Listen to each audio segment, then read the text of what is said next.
So when I was asked to come speak today, I had no clue what I was going to talk about. It was speak from a place of passion about young people. I can do that honestly forever. Like, what am I going to do to this audience if I talk to them for the next 15 hours about working with the least of these, those young people that we tend to walk by? So I pondered, I thought, I prayed. I talked to my business partner. We were having breakfast. I said, what am I going to talk about? I have no clue. And he asked me the question, who do they want you to be? And that resonated with me. Who do they want me to be? So I went to my board of advisors, as I often do, talked to my 8-year-old nephew, and I asked him, honey, who do I want you to be? He said, Auntie, you want me to be a good boy that obeys my parents, and I listen to my teachers, and I do a good job at school. Like, oh, that's pretty much it. That's pretty much on spot.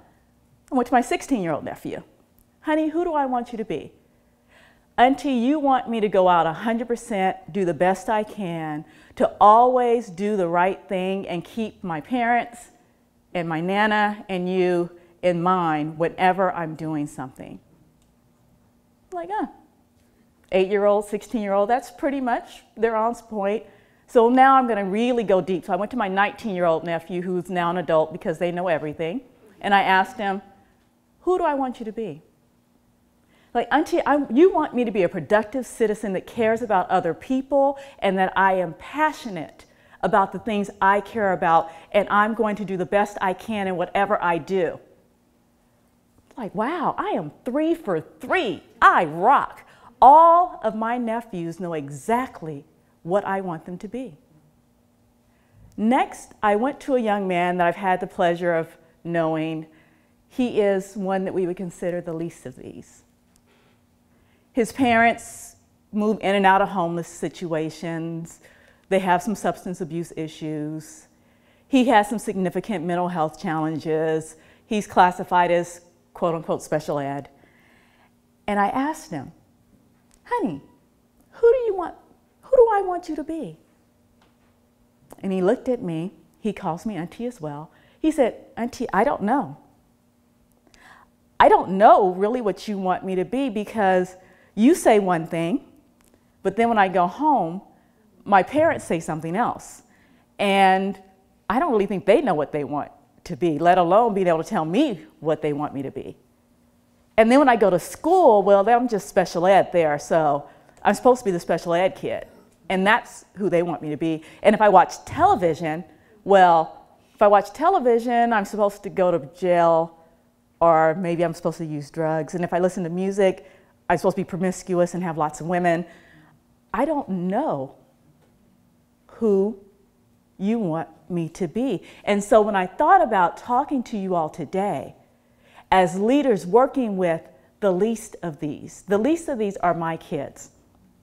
They're all my kids. I only gave birth to one, but I have a whole bunch of them. Now I'm starting to have grandkids. I'm like, I'm not old enough to have grandkids. What is this about? But it's working with the least of these is understanding that the message we give is crucial and important. The young man that I spoke to about what do you want, he reflected on, I really want to go to church, but whenever I talk to those people, because you all are those people to him, they just tell me that I need to pull up my pants and I don't need to walk that way, I don't need to talk that way, and when I ask for a ride, nobody will come pick me up. Who do we want them to be?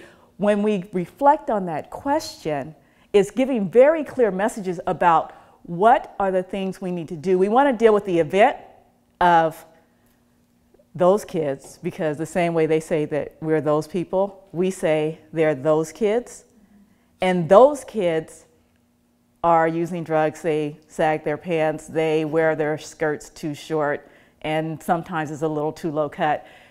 That's their world. Our world is a different stand up. So we deal with the event. Let's dress them up and get them the right clothes, and then they'll be okay. We never go down deeper into what's really going on. And so we deal with the event. We have no ability to change anything.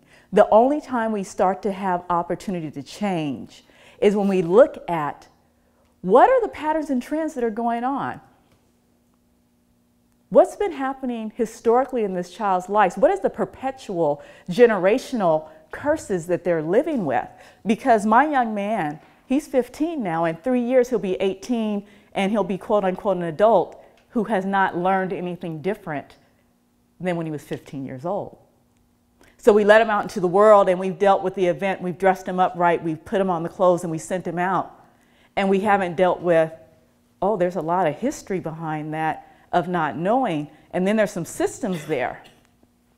We have an education system that is labeled him as special ed, and he's not really going to be prepared to get a job. We didn't deal with what's really going on and what are the belief systems that we have that encourages the perpetual generational curses of poverty and extreme homelessness, and not looking at those kids that we just need to dress up and give them the right language and things to say, and dealing with the heart. Yes, my nephews are, I can say it, my nephews rock. They're awesome young men. They have 2 parents, a nana, an auntie, and a community of people in church systems that have supported them their whole entire life. When they get different messages from the world about who they should be, we can nudge them back in and say, yeah, that's not so much. You need to come back this way. My other kids, who maybe might see me once a month in technology, they text me every day, all day sometimes when there's a crisis, and they don't have that nudge back in because all of these messages are coming from different places about who they should be and how they should be and how they should operate. It's getting to the core belief system.